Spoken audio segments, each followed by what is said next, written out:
Oh, please. Take it. Hello, everyone. Alrighty. Can everyone hear me okay? Yep? Well, thank you so much for joining us tonight, both in person and online. We have a little camera here. We're streaming to YouTube tonight. My name is Grace. I'm a bookseller here at Green Apple. And tonight I'm very excited to welcome Patricia Lockwood here at Green Apple Books to celebrate the release of her latest novel, Will There Ever Be Another You? Let's give a round of applause.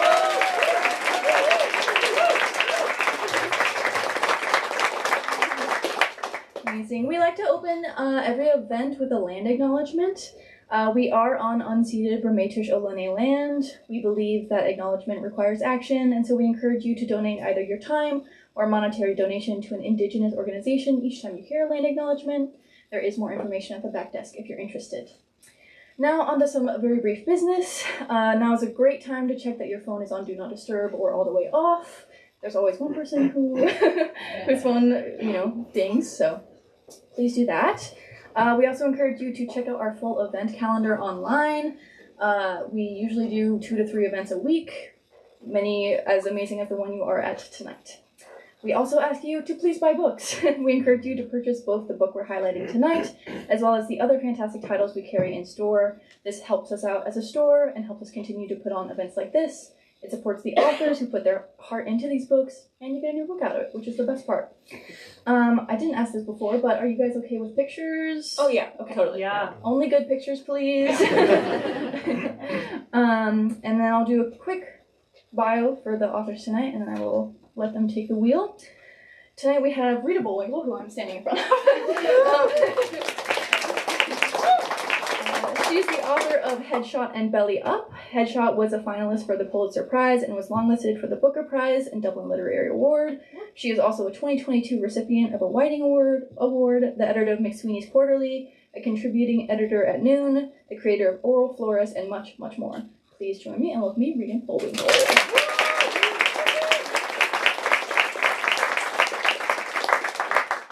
We also, of course, have Patricia Lockwood here tonight, who is the best-selling author of the Booker Prize finalist and Dylan Thomas Prize-winning novel No One Is Talking About This, named one of the 10 best books of 2021 by the New York Times Book Review, and one of the Atlantic's great American novels of the past 100 years.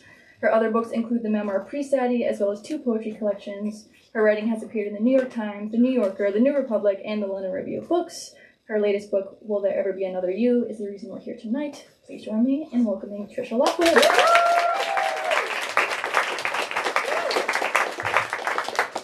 There's people on the stair. There's stair people. Yeah.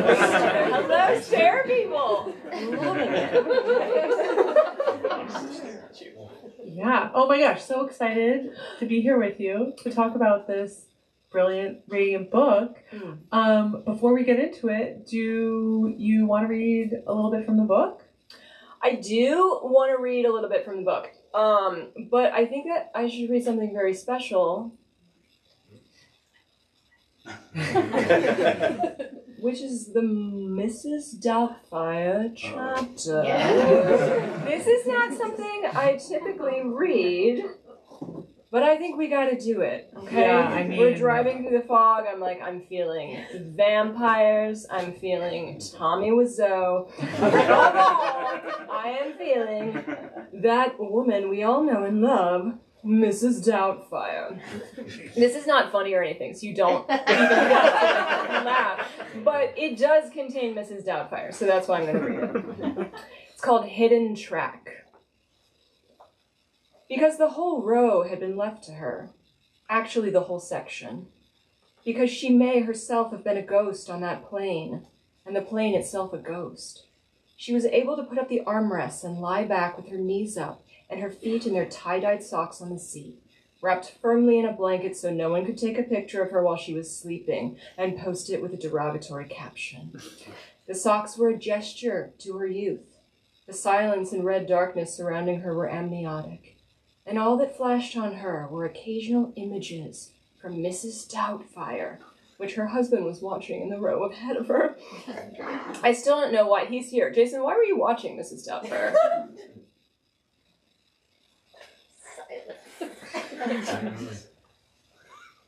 What is your answer? You're really not going to tell me?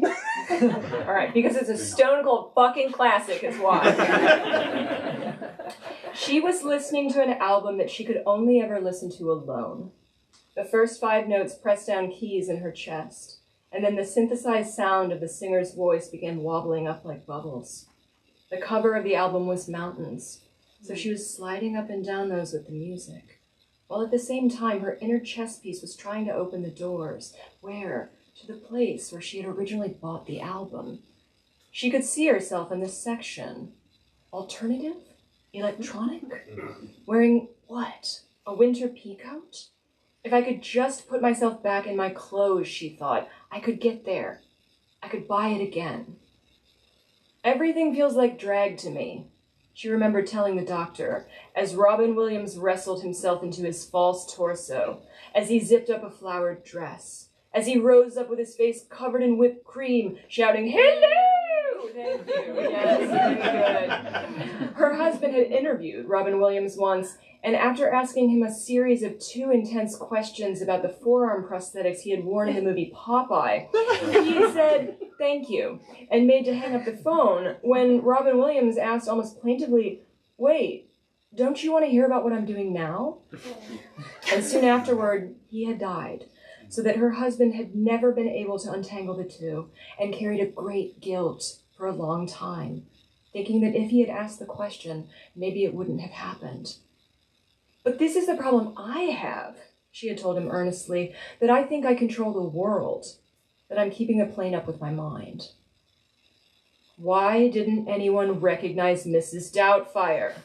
Everyone was either her child or her wife. One hip rose into a great hill of pain, and all she was thinking for a moment was who had chosen the seat of upholstery. She was flying Virgin, just as she had been back then, and with that word she was back in the listening booth, alone. Her brain was falling through the back of her head as through a trapdoor, sometimes plummeting free, sometimes catching and sinking through a smaller, dense cloud. The album had been described as difficult, but it had never felt that way to her. One of her eyelids drooped down with the singer's in sympathy. She dozed off for a moment, her mouth wide open behind her mask, and came to again with a gasp. Why didn't anyone recognize Mrs. Doubtfire? Her eyes were the same. Her mouth was the same. Everything was so familiar until it wasn't. A hidden track had begun playing. How? In the album she had heard 1,000 times before. Now the singer was unzipping a long skin suit, wrestling his slim shoulders out and stepping upward. He was walking toward her through the landscape as volcanoes rose around him, like the creation of the world in a single person, which she supposed it was again, every time. The tender bullseye in the center of her chest was being struck and struck. How lucky. There was music like that out there that she had never heard. Most of it had never been recorded. A recent movement of internet weirdos had banded together to listen to less. It was everywhere, they complained. People were not meant to listen to so much music. In the past, people had never listened to music alone. She woke up, and it was over. The one walking toward her was not the singer at all, but her husband, clutching his lower belly, white, strange, on himself, swaying. The hidden track had closed itself. The credits were playing, and everyone knew who Mrs. Doubtfire was. Fan theory went that the hidden track depicted the person from the previous song, motion picture soundtrack, transcending into the afterlife. Many others described their surprise.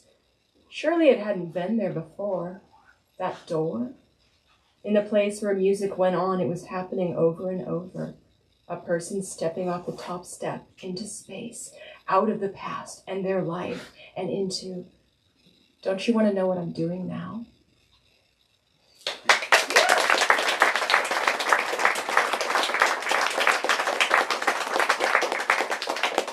Oh my gosh, such a treat to hear you read from the book and to hear you read that section. Mrs. Doubtfire, like, has a piece of artwork ever aged more poorly? Whoa, I'm going another claim. It is as good as No. it gets. Have you seen it recently? It's very, yeah, Oh my on God. the plane. I just wrote about it. It's so good. And you know, I've never wanted to eat anything as much as I wanted to eat that restaurant food. Oh my like, God. I didn't even understand. I was like, California Completely, cuisine! And it's like frozen, and she like, they're choking. That is a good movie, Rita. Oh my God. Okay. I think that this is in direct conversation with a story by Sarah Gerard called Do You Want to Fuck Her or Do You Want to Be Her? Which also prominently features Mrs. Doubtfire. Yeah? I haven't read it. Okay.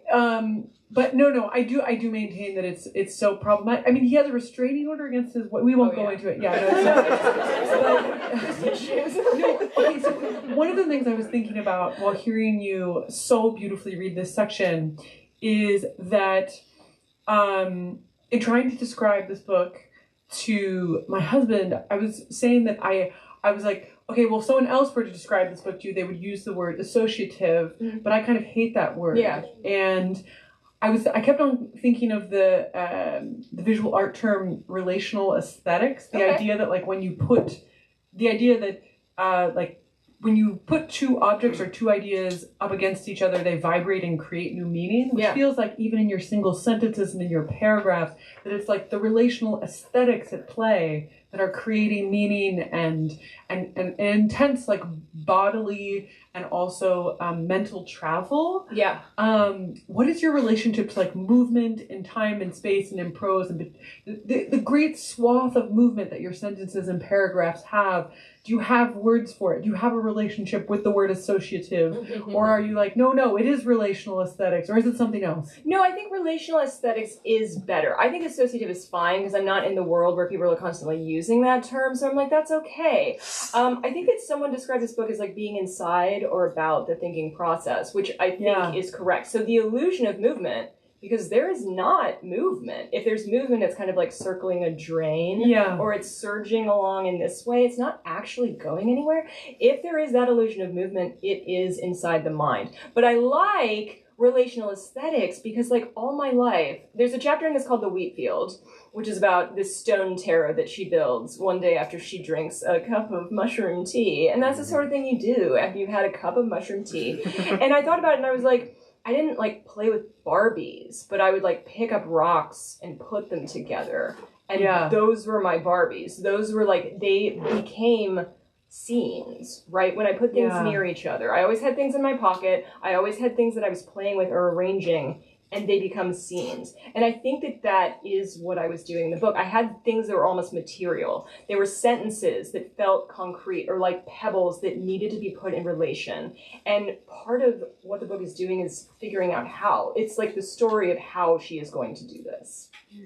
Yeah, rocks. They're such a wonderful, persistent, and through line in the book as well. Yeah. I love them all so much. I'm thinking of the scene where the narrator goes in a rock store mid-pandemic and one of the employees is wiping all the rocks down with alcohol to like de-germ them. And the narrator's like, they hate that. The rocks, like their feelings hate that you're destroying them. Yeah. And do you see my face? I'm like feeling what they were feeling. Yeah. We did so many things like that at that time. I was like, oh, we got to disinfect the rocks. And I was like, They hated don't it. think that's what's doing this. It's like washing the lettuce. And it's like, you can if it'll make you feel better. But I don't think that disinfecting the rocks is going to be what takes us out of this, Do you think that whether or not you wash lettuce and own a salad spinner is a great cultural divide? Yeah. Wow, are we going to get into this? The salad spinning thing? All right, show of hands. Who washes the lettuce? I think it's 50-50. Yeah. Wow. Incredible. What does it say about us if we don't? I don't wash my lettuce. I don't wash my lettuce. I fucking like to see that dirt. It's pepper. And I do have strong feelings feeling that it is helping me. I am of the school, it's like we should eat dirt as kids. I recently learned that Swedish people let their babies sleep outside in prams, and just, they're like, oh, it's good for their internal clock, and they absorb the sunlight, and they get a good sense of this, and they sleep well. And I'm like, okay, because in America, that would never fly. We're like not letting our babies sleep outside in little strollers, but maybe it would really help. I think it might. The salad spinner, you know, it's because there's so many parts to it that you have to wash after you use it. Yeah. It's like a washing device that then requires washing. Okay, I had other questions. So,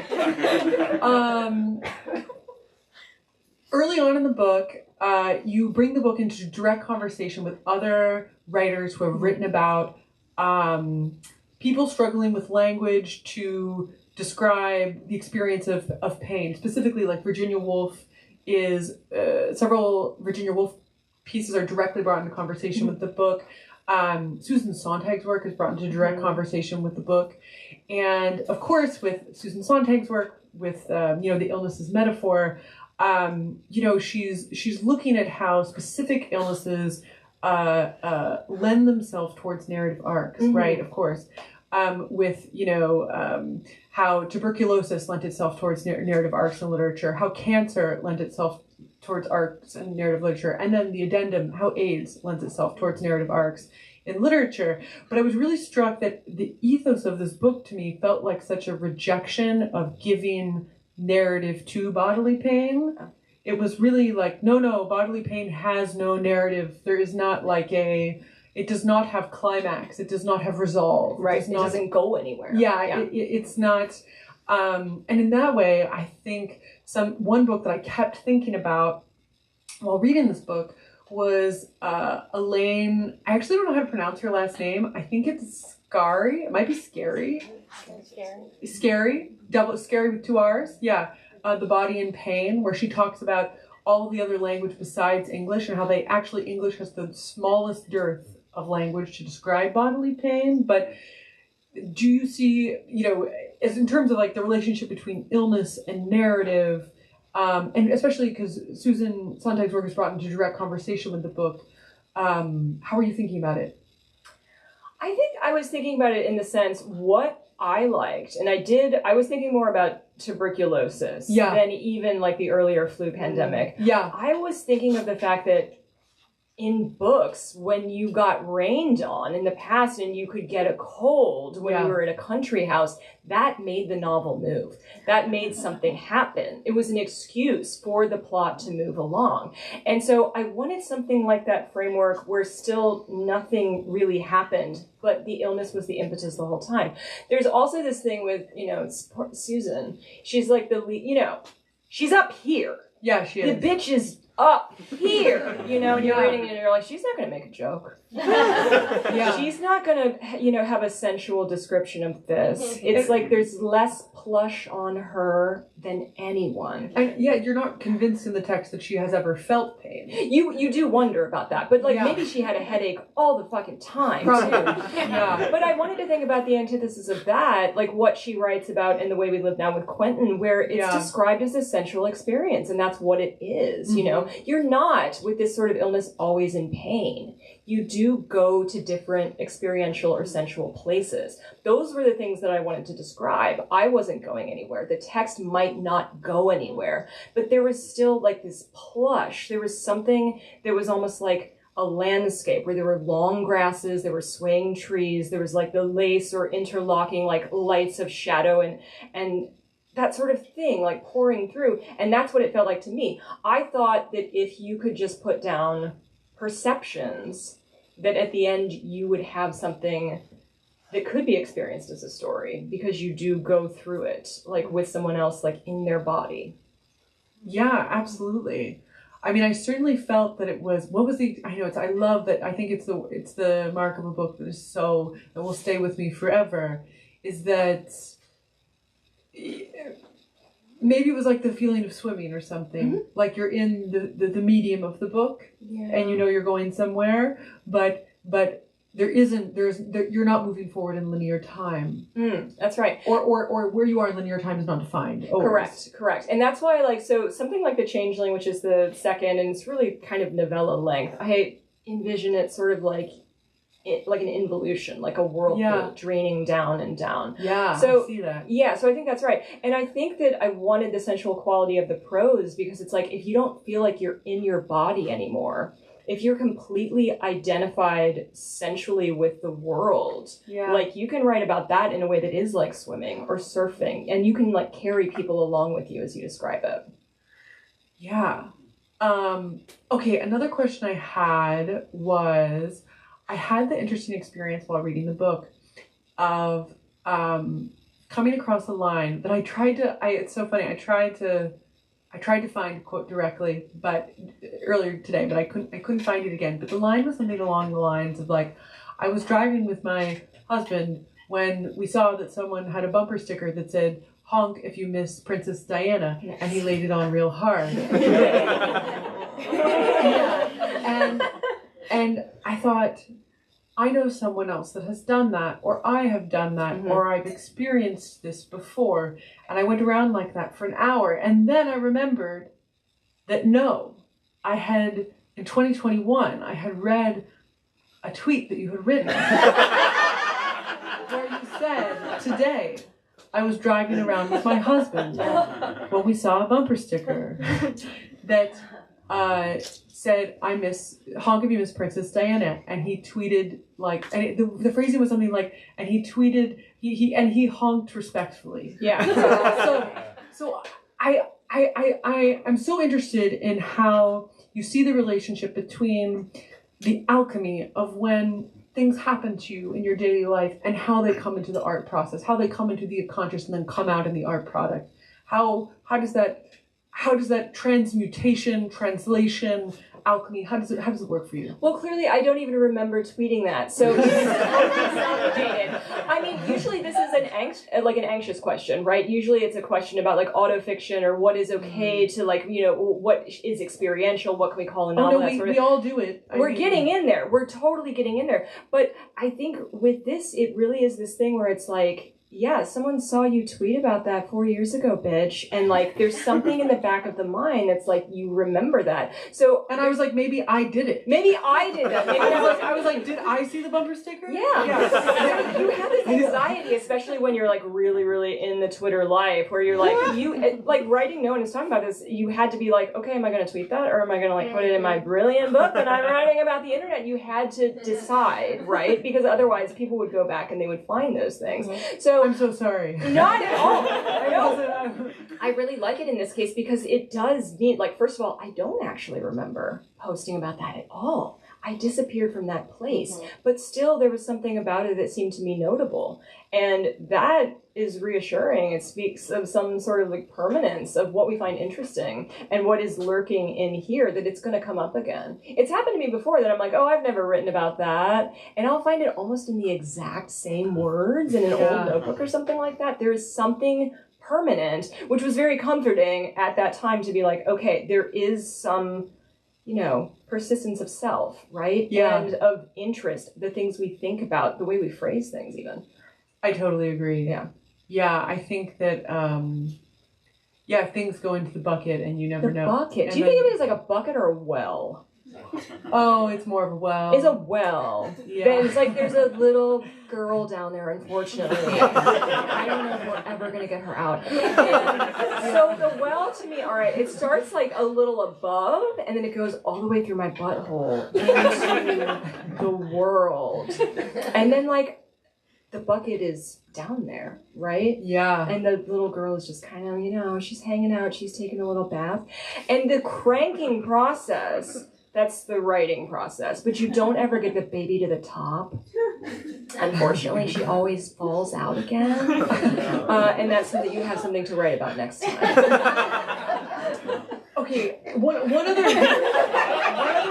other like inadequate but attempted visual metaphor of how I think about this process is I am generally like deeply allergic to craft books. Oh yeah. I am like, I think it's because I have authority problems. I am like, how dare you tell me how to do anything? My craft. Yeah. However, that being said, I adore How Fiction Works by James Wood. Yeah. It's so brilliant. And there's a section in that book where he talks about, he kind of brutally, from a writer's perspective, he lays out something like 11 times over the course of Cormac McCarthy's, au revoir, when Cormac McCarthy describes at length blood filling a cowboy boot, like across like a 50, 60 year period, these paragraph after paragraph, just like blood filling cowboy boots again. Yeah. Can you imagine Cormac McCarthy being like so embarrassed by like, being like, oh my God, here I am again, like the blood and cowboy. But no, I think of it, for me, I absolutely have images, objects, phrases, things. I think of it almost as like cream on milk or something, where it's like the things that if they're close, it's like it's something that for whatever reason it's in like the cream of my brain. So it's sitting like closest to grasp. Do you experience images before you experience words? Because I definitely do. Yes, most certainly. Yeah, they'll be like, oh, a word association. I won't think of a word at all. I'll just see images. Yeah. I 100%. So I'm working backwards usually. Like I see images and then I'm describing those, which probably explains a lot about how, things like this turn out, or like the way that I write. Yes.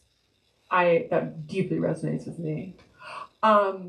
Okay, another question I had was, I feel like, one of the many things this book is circling is the strange and specific and highly unusual experience of making a work of art and then either seeing yourself reflected in that work or a dearth of yourself reflected in that work, and just the general experience of making a piece of work and then having some relationship to this thing that is like not of you, or it is both of you and not of you. Do you think of this as a book about art making?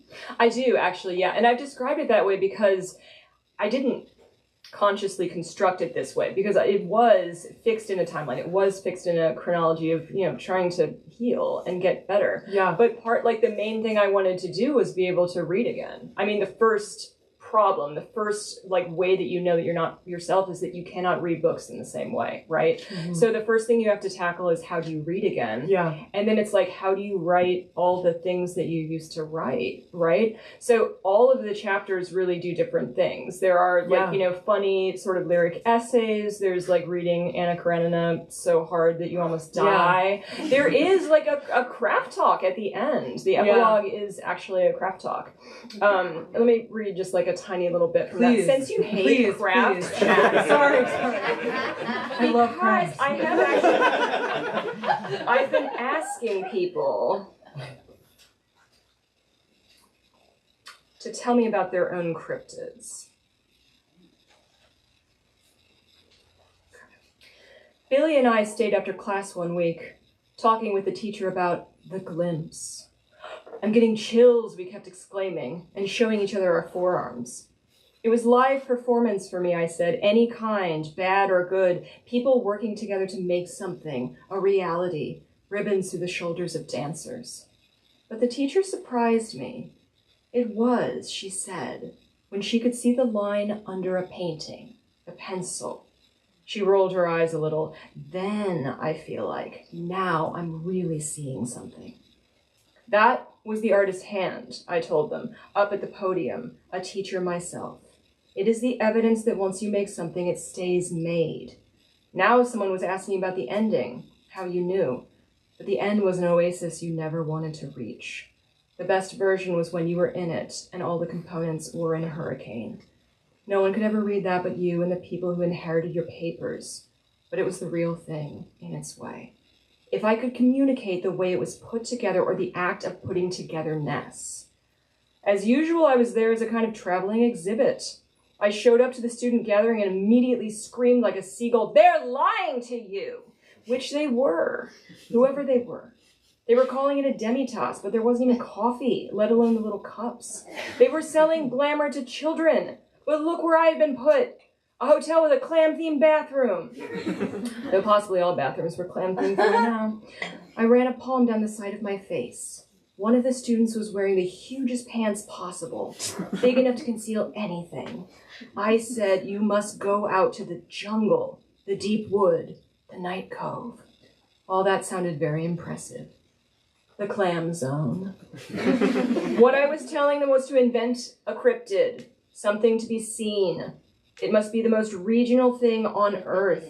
With Shai, who was from Iowa, I invented the cob, who was like Jesus with a row missing and had butter running and hot rivulets down him. Shai wrote plays in which narcolepsy featured as a formal device, and in fact had written one during lockdown where the protagonist kept waking to new spotlit circumstances. It was so strange, Shai said. Their roommate had the window, and it wasn't like you could just ask for a slice of the window, a taste, a rotation. You don't want to remember now, I said, as Shai shivered, but write it all down. You will want it later. You will want everything later. So everyone has a super, super, hyper regional cryptid, which is like, it's so regional, it's like in the corner of your bedroom. And probably you know what it is right now. And afterwards, when you come to get your book signed, I have a cryptid guest book where you're going to draw that for me. So this is like my attempt to write a craft talk is that. Like I get in front of students. I would love this craft literally, talk. I love this craft talk. This is my craft book. I'm like, oh, you invent like a Nessie and you go look for him. Yeah. That's actually super helpful. Like this is what you need to be doing. Yeah. No, that's my kind of craft talk. Yeah. That's great. And also this craft talk, the like beautiful ending of this book as craft talk, it does directly encourage defiance of authority. Yeah, it is really like, does. Fuck everyone around you. Right, because you were saying you have taught, and you were like, it kind of sucked, right? Oh no, I love my students. No. But this is live to YouTube. I love all my here's what I do. I immediately get into a classroom and I'm like, it's a pyramid scheme. Don't do this. Like, no one knows what's going on. They don't know what sells books. Nobody fucking knows. And I just like go crazy. And that I think makes me even more desirable as a teacher. I gotta try that method. I think you must absolutely try it. Yeah. Okay. Another thing I wanted to ask you. Okay, is that okay, I have so many questions. But okay, this is kind of a fun one, which is the title of this book. Will There Ever Be Another You? Comes from this point in the novel where the narrator is looking at an antique Time magazine cover of Dolly, the first cloned lamb. And above the first cloned lamb, the magazine headline is, Will There Ever Be Another You? Yeah. And I do find that Dolly the lamb is such a potent animal. And also has inspired so much other literature. Oh yeah. Kazuo Shigeru's Never Let Me Go. Probably a whole bunch of other stuff. Yeah. And I recently had the experience, it wasn't actually that recent, it was kind of a long time ago. I guess it was in what am I talking about? Yeah, I think it was in 2016. Okay, it was 9 years ago. I had the experience of encountering Dolly the lamb in person. I like how you're calling her like a permanent lamb. Well, she is. She's stuffed so this was my question: is have you done pilgrimage to Dolly? No. I'm really embarrassed because this is a little bit more of a comment than a question. I'm so sorry. But so Dolly, the Scots, they were like the Scots. They invented cloning. Yeah. And then they were like, okay, well, Dolly lived a totally natural lamb life. Yeah. And then she died, and they stuffed her and put her in the National History Museum in downtown Edinburgh, and she lives in the Natural History Museum, which is very beautiful, on an elevated platform that's maybe this tall that rotates. So when you go into the Edinburgh Natural History Museum, there's a rotating lamb, and you're like, why is there this lamb? I'm so obsessed with the fact that you keep calling her a lamb. She is a woman. She's a sheep. Okay. Yeah. Yeah. One other thing about Dolly is so potent. Really, she's so potent. Have you ever been in residence at Hawthornden Castle? They have a writing residencies. Okay, so maybe you should go. That's where I should go. Well, because it's on the back side of the castle. There are all these beautiful hikes. And I went in the middle of winter, the least competitive time to get a residency. Yeah. In Scotland.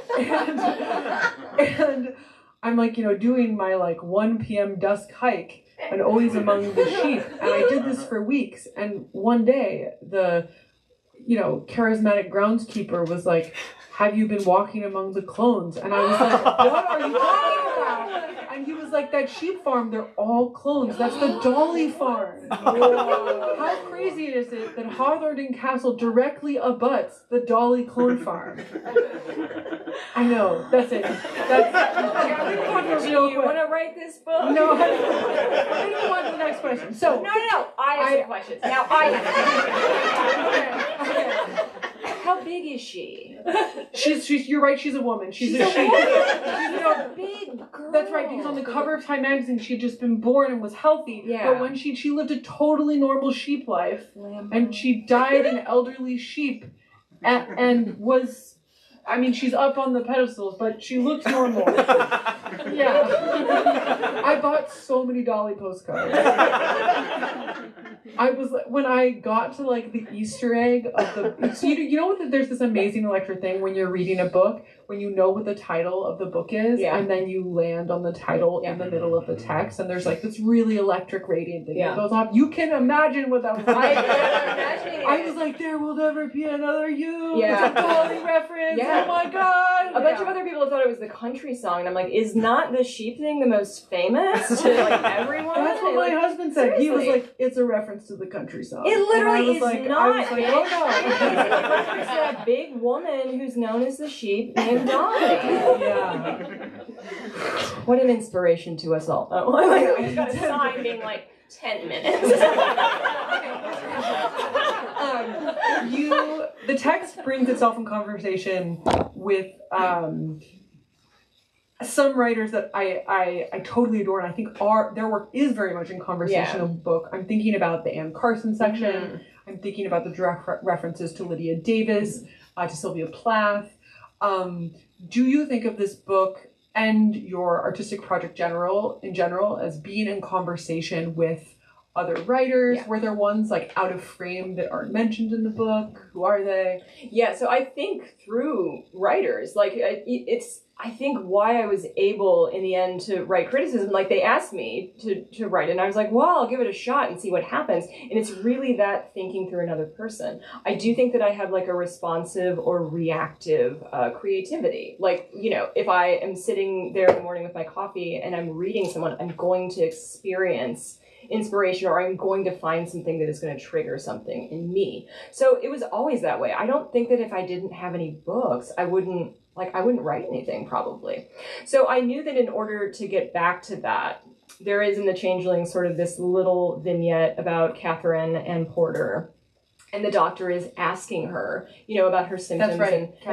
And what's wrong with her. And she's like, if I could describe it to him through her, if I could objectively step outside and say, this is how she felt, this is how her hair turned white, I could make people care if it were someone else. Yeah. So I knew from the beginning that the main reason that I felt so unheimlich and so unwell and so outside of myself, part of that was just not being able to read. Yeah. I knew that if I got that back, which you sort of get a little bit in the Anna Karenina chapter, if I got that back, then I would get closer at least to being myself and being able to think in the old way. And if I could think in the old way, maybe I could write in the old way. So this was the absolute process of logic for me, that I understood that if I could sort of retrace my steps and read in that way, I could go there again. Yeah, I adored all of the William Carlos Williams sections. That's such a strange story. Go read the doctor's stories, and it's like so much about sovereignty of the body and what the physician is trying to do. I mean, that story about the little girl where she's got diphtheria and she's hiding the membrane, but he knows it's in there, and he is going to pry open her mouth and he's going to see it. That's what it felt like. It felt like the physician is attempting to muscle you out of the way to get into the house, right? To diagnose what's going on. And you're the problem. You're the one who needs to be out of the picture so that he can fix what's going on. Mm-hmm. And that felt so strange and so creepy and so unsettling and so antithetical maybe to the process of getting well that, I wanted to think about that as well. Also, blown away. I didn't fact check this, but I have to assume it's true that he named his son Kevin Carlos Williams. False! Oh no! Untrue. Okay, this is your audience. This is your one question. Warning. So prepare your own question. Okay, but I do have to say, because I found this later in the text when I went back and I was sane and I reread it, and that pinged me, and I was like, wait a minute. There's no fucking way he named his son Kevin Carlos Williams. I just took it as fact. You took it as fact, but you remembered it, right? I can't believe William Carlos Williams named his son. No, he named his son. Oh my God. It's kind of bad. It's not that bad. It's William Eric Williams. That is also weird. It's pretty weird, but it's not as bad as Kevin Carlos Williams.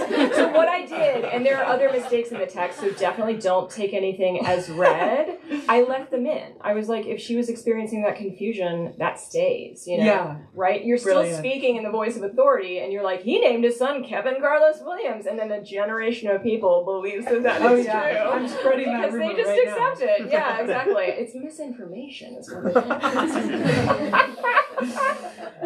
is. Alternative facts. What are you reading right now? What's your reading practice? Today, this week, this month?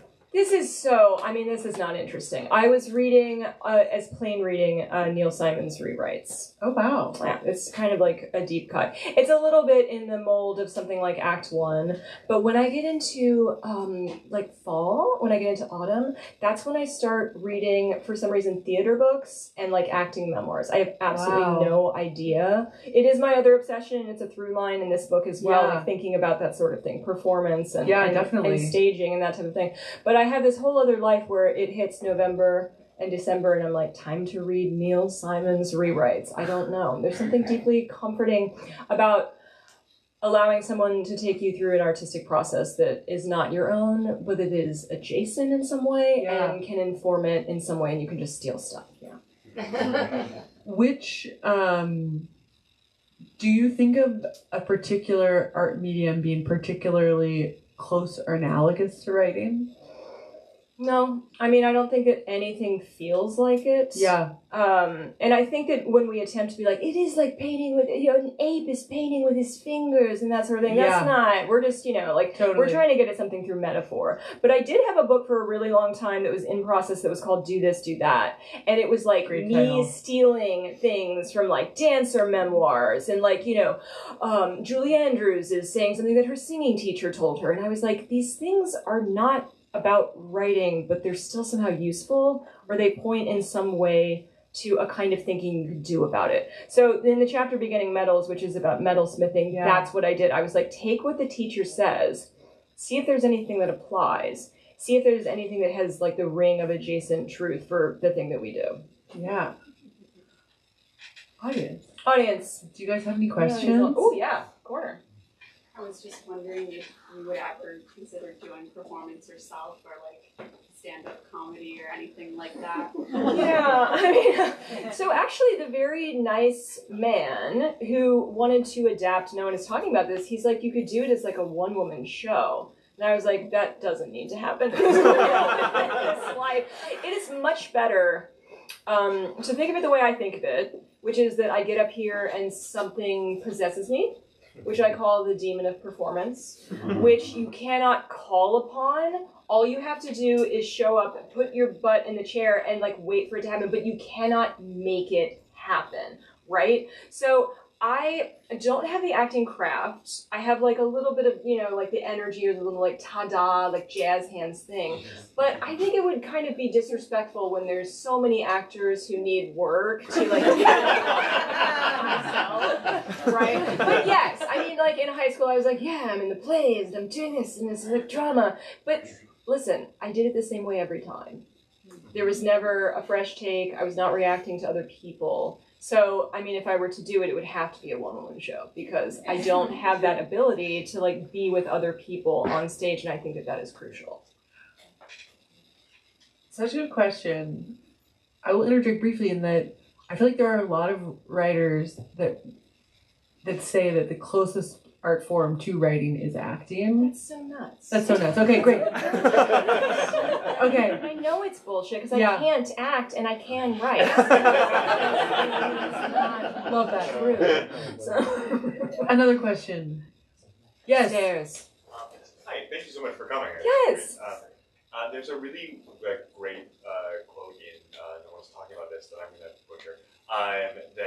Where the narrator is talking about like how in 10 years we're not going to like remember, no one's going to be able to understand or like read any of these things, and it really sort of, I think you write in such a salient way about the current cultural moment, and I wonder, how you make that decision to write, about things that are sort of very hyper focused in the now and maybe less interpretable in 10 years. Yeah, well, if it's not interpretable in 10 years, it may be in 100, right? So there is a short-term thing that happens. There is short-term cultural amnesia.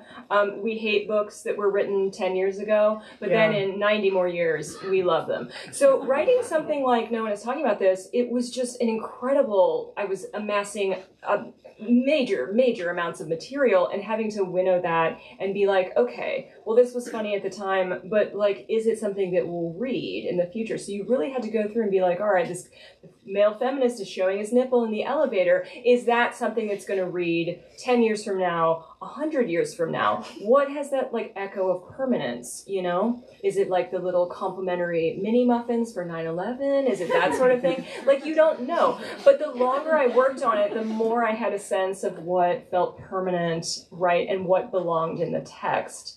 Something like this is a little bit different because I couldn't be on the internet, really. Like, if I was looking at my phone or something like that, I would be very dizzy, and I would, like get a migraine, that sort of thing. So I had to almost forcibly drop out of the now, while at the same time experiencing what I think everyone was experiencing, which is that time was not progressing, right? And it only started to progress for me again, like when I went over to London for the Women's Prize ceremony, and I met Susanna Clark, who developed chronic fatigue syndrome after her Jonathan Strange tour in America.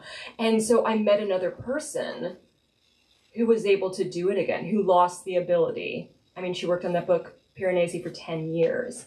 And she lost the ability and she regained it. And there was something about talking to her, hearing her experience, thinking, I'm going to be able to do it again, right? Like there was this mirror, and then I felt time begin to march. And I think it was something, it had to be another person, right? It wouldn't progress when I was just myself, when I was only alone. I want to go back to the first thing that Rita talked about, which is the associativeness, because I think of like parataxis and poetry as so reliant on that. And I'm wondering, you also referred to these as essays and a novel. And so is this just like, when you think about starting out in poetry and then moving into fiction, like, did the book just get longer? Or what's that move like for you? I think you're always starting from the point of poetry, and after, like, when it finally went out into the world, people were like, oh, it's poetry. And I was like, oh, maybe it is, actually. Part of what I was experiencing was something that I called the refrains, which was like insistent choruses of sentences, music, repetitions, refrains. And I was like, how do I communicate that? How do I make that actually literary? And I think if that is the model, if that's what you're doing, you're going to end up with something that is very much like poetry. Even something that's like The Wasteland. It's like overheard things that are cobbled together or collaged together. But it's not necessarily visible, right? I'm not telling people that that's what I'm doing. But if it has that musical or even like insane, trapped in a fun house vibe to it, like that is why. Because you're hearing these things. They have some indelibility, they have some permanence, they have some cause to ring in your head. You don't know what they mean, and you don't know where they go. And this is the whole process, trying to figure that out, right? But yeah, you're so right. When you start out in poetry, it's just like people are always going to think that you're writing poetry. To a certain extent, it's true. I mean, there's a reason we think of like the poet's novel, and we talk about that semi-derogatorily, right? But it's also something we all recognize. We're like, oh, Laurie Siegel, that's what her, novel is going to look like. She's a poet, right? Yeah. I know there's a hand in the back. One of my favorite such refrains that really like ripped me open in the book is, I got you here. I'm going to get you out. Don't be afraid. Yeah. Oh, God. If you haven't read the book yet. It's very scary, too. I know. So a lot of the lines have this, like, uncanny ring. Something that someone would tell you that, like, had more import than the face value of the words, right? And then would just keep emerging. You would keep hearing it. In Me Forever. There was a hand?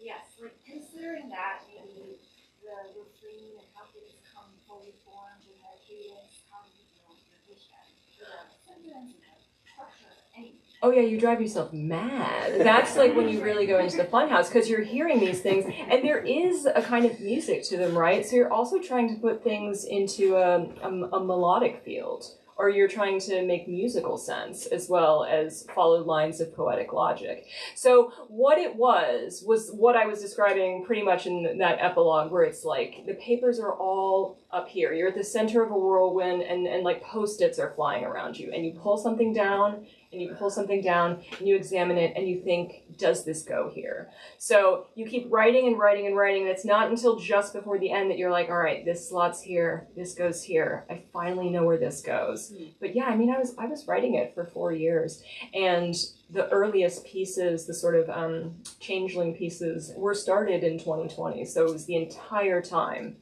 I was really attempting to be faithful to the experience, which meant kind of trying to get those things in the right place, like as much as you can get things in the right place. Yeah.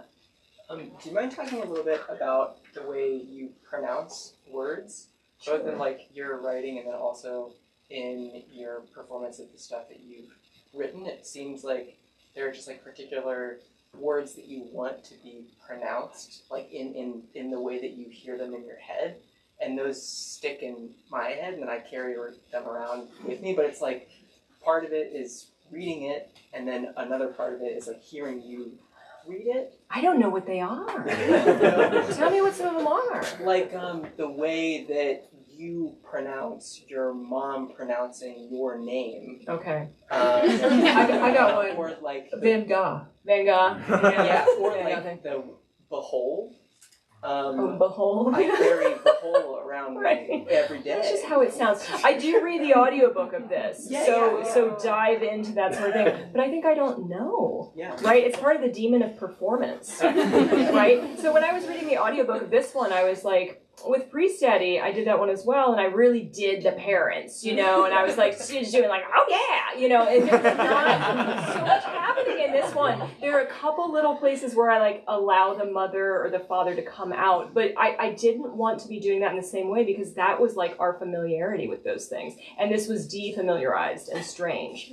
But it must be like very personal, and maybe one of those things that's totally unconscious, that you can see something about another person's face that they don't know, that they're never going to see about themselves. Yeah. But I do think, too, if there's funny stuff like that, like the whole, just put it in. I mean, we're all doing that, like, in our text correspondence. We're, like, spelling things funny. I think that stuff just goes in, And so that is signature. That's a fingerprint. Because that's how you talk. That's how you think. Thanks. Yeah. Maybe one more question.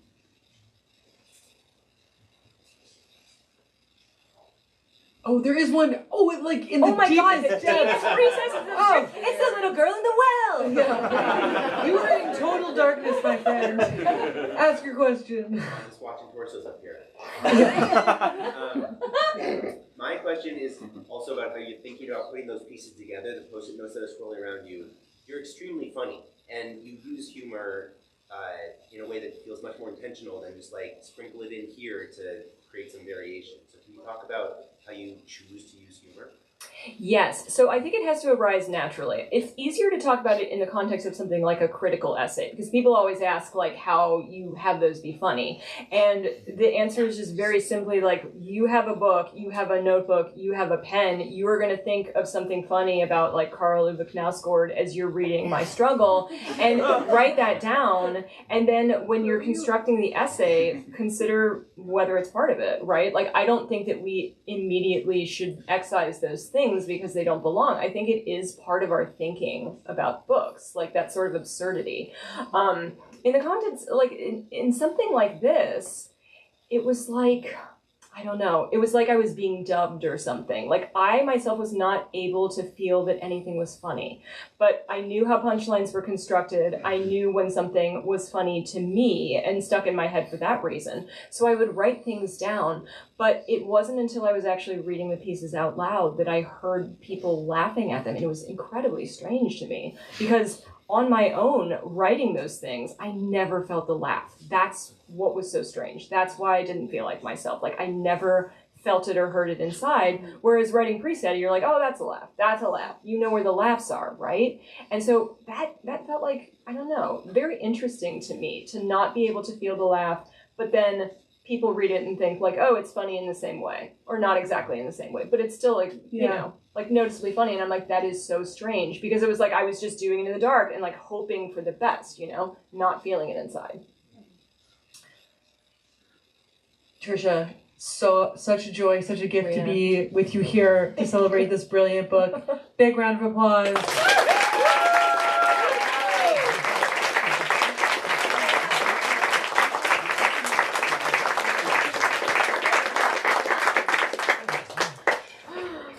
Thank you so much. We're gonna have a signing line. I'll have Trisha stay back here. There are books to purchase at the front register. I'm gonna have you guys line up right along here. Feel free to stay seated if you like. I might clear some of the chairs that are right here just to like make it more open. I'm also gonna go down the line and ask that you give me your name, and I'm gonna write on a post-it note just to make things easier for everyone. And I'll have my cryptic guest book. You're thinking about what you're gonna draw on that little thing. And I'm gonna get you out of here. Up there now. Hey, how's it going?